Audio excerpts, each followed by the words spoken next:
forecaster, will you? Well, I've been up on it for 52 and a half years. And so I'm not a Johnny-come-lately. And I start my day at 4 a.m., and I finish at 9 or 10 at night. And so I'm on top of everything. I get a great system of people sending me information, and they've done it for years. And so that's how I'm up and everything. But anyway, the forecaster, the international forecaster, is about business, finance, economic, social, political issues all over the world, published Wednesday and Saturday by email, runs around 40 pages each time, and we have a hard copy that goes out twice a month, and that's for those people who are not on the internet. Everything that you need to know each week is in that publication, and it covers a wide swath of information. You can get a free introductory copy by going to theinternationalforecaster.com. Theinternational, FORECASTER.com. You can also go to www.intforecaster.com. That's intforecaster.com. For those of you who want to ask a question, we answer everyone. Would like a free copy, or would like the latest stock gold and silver share recommendations, we'll supply that to you as well. That address, Bob, B-O-B, at intforecaster.com. Bob at intforecaster.com. You can also call toll-free 877-479-8178. That's 877-479-8178. Get either copy. And for those of you who want to become subscribers, they have a special deal there. You can get a free 1-year subscription, and the deal is fantastic. Take advantage of it. Affiliates, if you could throw Bob's link into the description of the video so it comes up as the first link right underneath the title, so they could easily click on it from the video, that would be cool. I just put Bob Chapman in Google, and first result is the International Forecaster website. That's the way I get to it when I want to cruise over there. All right, Bob, I have a special thing. I would like to play a game. Would you like to play a game here on Go Knob Radio? Quickly, it's a new feature of the show. What are the rewards for me? Ain't no rewards. I don't need any rewards, but I'll play the game. Okay, it's called. All right, I'm going to put you back on your heels a little bit. I'm sorry. It's called. What was it? Oh yeah. Let's name the globalists. I heard this term bantied about by some banterers with bullhorns, and I was like, listen, I don't even know who he's talking about or something. Maybe you do.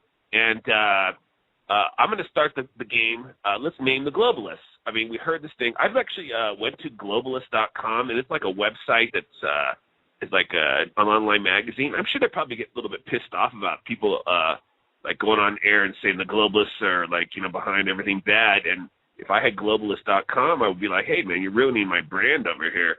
But anyways, just to help those people out, take the other side of the story, for the example. To kind of like stand up for globalist.com, which is just like an online magazine, current events and stuff like that. It's not run by a bunch of evil-minded people from my reading of it. They're pretty cool over there. I'm all right. So name the globalists. That's what we're doing today. You've had a chance to think about it, Bob, while I've been rambling on here.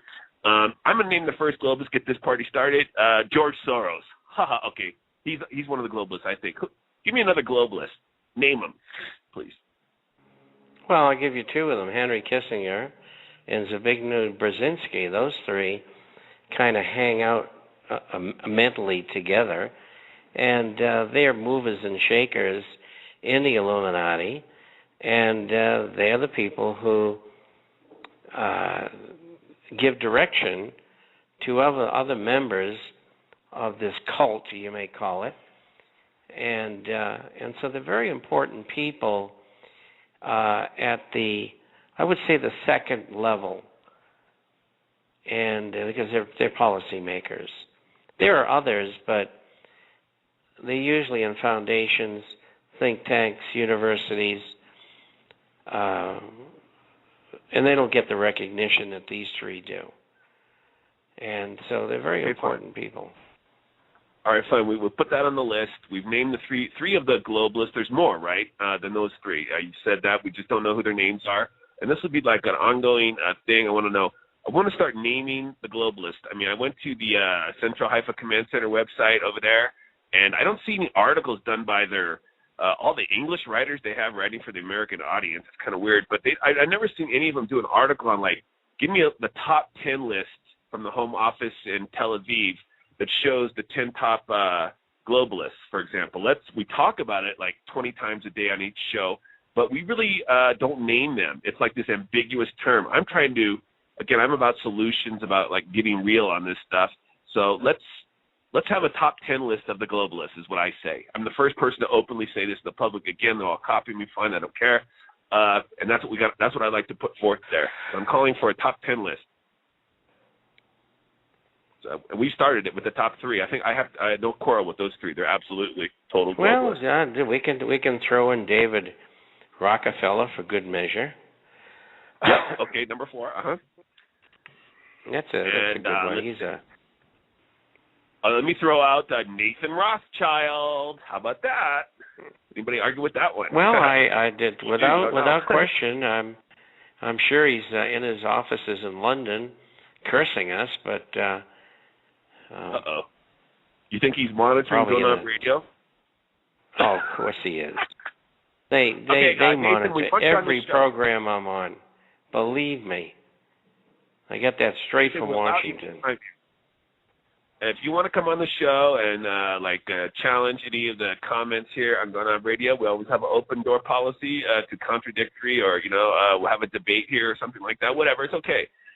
Free, totally. I'll just say, hey, one thing I want to share with you. Like, I've been putting RSS feeds into GoNob.com, and so it's really cool because it's like headline news from the actual agency. So I've got White House, DOD, CIA, Library of Congress,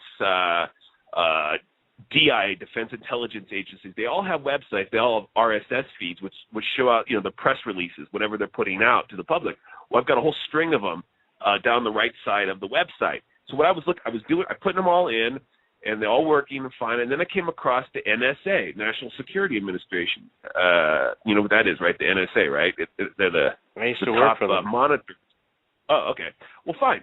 So I was looking all over the website, and I couldn't find an RSS feed. So I contacted the NSA webmaster. He got right back to me. He's all, oh, well, it's on this page. And so I went to that page. I said, dude, it's not there. So I emailed him back, and he says, oh, okay. Well, then he sent me a link. He said, here's the link to it. Even though it's not on the page anywhere, he says there's a link to it. So I put that link, it's supposed to be the RSS feed, into the reader, and it came up as an error message. I was all, dude, and so what I did was I put the RSS feed link into there's a website that analyzes it to see what's wrong with it. And so I sent that to him. I said, listen, dude, it's not me saying it. It's just, it's a website that specializes in, troubleshooting RSS links. And so your link is screwed up. And so over the weekend, I noticed they were working on it, and they got an RSS feed up on the homepage now of the NSA website, thanks to GoNob Radio. Okay, I don't know how many years they've been running without an RSS feed on the thing, but they got one now. But it still don't work because it's the wrong file format. It's SHTML, but no one uses that type of file type anymore for RSS feed. They all use XML. Okay, so I fired another email back to him. I said, listen, dude, all right, I know you got the RSS feed, but it don't work. CIA, FBI, DOD, WhiteHouse.gov, Library of Congress, ad infinitum, use XML format for RSS feed. So you need to get with the program if you want your RSS feed to be recognized out there, if you want it to be viable, basically usable, And so I fired that back at them. And so it's kind of like, but they're very nice at the NSA. They're just a little bit incompetent right now when it comes to this small, very minute little detail of things. But I'm cool with RSS feeds. I think, they're really cool. It's like headline news from the source. You don't have to go to some other website. You get it right from the horse's mouth, so to speak. Well, I think you're right. And I've always been a great advocate of an open door policy as far as knowledge is concerned. And people who are accumulating knowledge have got to remember that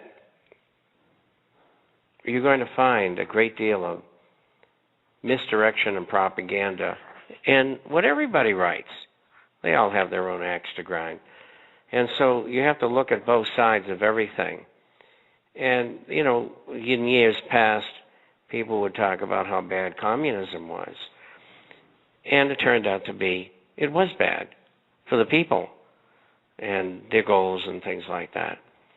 But what was very important in America is that you could always get the Communist Manifesto, or the writings of Marx, Engels, Lenin, whatever. It was there for you if you wanted it. You could subscribe to the Peking Review, and you could have it delivered every week. I know I was a subscriber, and it was in English. And so I'm a great advocate of let's hear both sides of the story, and you go the way you want. If you want to be a communist, it's okay, as long as you don't try to overthrow the government and subject me to being like a slave. And but it's not only political ideas, it's other pursuits of the intellect, whatever they may be. Most people don't study very much in their life. People who go to university do, but they don't always study the right thing. And so study is really seeking out on your own everything. I got my grandchildren. Example, gold's up 1990 and silver's up 233. I got my grandchildren reading books about communism. I got them reading G. Edward Griffin's The Creature from Jekyll Island. I said, you know, they're 14, 13, and 12. And I said, this is a wonderful foundation. So you understand how America has, in other places, have been captive for so long to these bankers. And so books are the most wonderful thing in the world. And if you can get children to read, anybody to read, it's a great accomplishment because there's so much knowledge to be gained so you can understand why things happen the way that they do. Free speech, the dissemination of information, whether you agree or disagree, it's the foundation of America. Benjamin Franklin, political speech is the most protected free speech the Supreme Court has found. We're almost here at the end of Go Knob Radio on the 45-minute format. I said thank you very much to Bob Chapman, the legend, internationalforecaster.com, theinternationalforecaster.com. Bob Chapman, straight up in Google, you'll find it. Check it out, free sample if you like it. Don't be a cheap Charlie. It's what, $150 a year, Bob? $160. $160. But they can get it for nothing if they call that number. What's that number again? Closing out. Yeah, it's 877-479-8178.